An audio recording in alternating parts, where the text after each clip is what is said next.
মই সদৌ অসম উত্তৰৰ ছাত্ৰ সন্থাৰ কেন্দ্ৰীয় সাধাৰণ সম্পাদক হিচাপে মই মোৰ প্ৰতিবেদন দাখিল কৰিম আৰু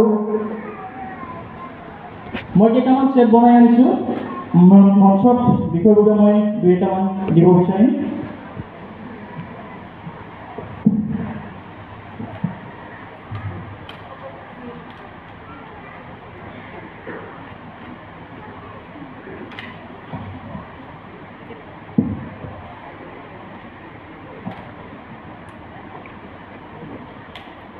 সদৌ অসম উত্তৰৰ ছাত্ৰ সন্থাৰ 81তম কেন্দ্ৰীয় অধিৱেশন বঙাইগাঁও জিলা সমিতিৰ সহযোগত 81তম কেন্দ্ৰীয় অধিৱেশন 2022 স্থান জিলা পুথিভঁৰাল প্ৰেক্ষাগৃহ বঙাইগাঁও অসম 29 মে তাৰিখ।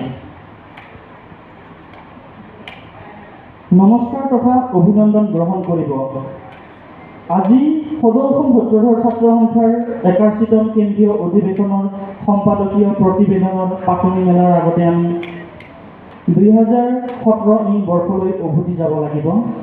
উত্তৰৰ ছাত্ৰ সন্থা সন্মিলনেৰে মহিলা সমিতিৰ এই তিনিওটা সংগঠনৰ কেন্দ্ৰীয় অধিৱেশন গোৱালপাৰা জিলাৰ অন্তৰ্গত খলাৰ কৃষ্ণাই খলাৰগুৰি গাঁৱৰ ৰাজহুৱা খেলপথাৰত তিনিদিনীয়াকৈ গোৱালপাৰা জিলা ৰাইজৰ উত্তৰৰ ৰাইজৰ সহযোগত সাফল্যমণ্ডিত হোৱা অধিৱেশনখনত 9 তাৰিখে ৰাতিপুৱা অনুষ্ঠিত হোৱা প্ৰতিনিধি সভাৰ জৰিয়তে আমি কাৰ্যনিৰ্বাহ কৰি থকা সমিতিখন গঠন হৈছিল।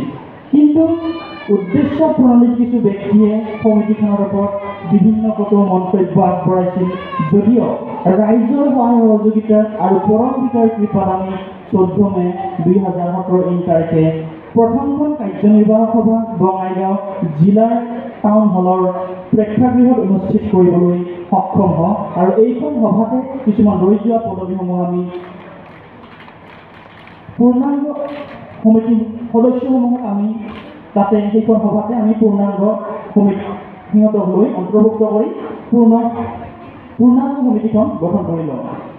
উক্ত দিন ধৰি ঘাট প্ৰতিঘাটৰ জৰিয়তে জাতীয় সংগঠনৰ তথা জনগোষ্ঠীৰ স্বাৰ্থৰ ৰক্ষাৰ্থে অহৰহভাৱে বিভিন্ন পৰ্যায়ত কাম কৰি আছে।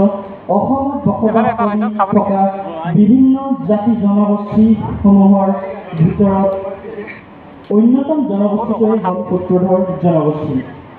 অসমৰ বুৰঞ্জী ঢুকি নোপোৱা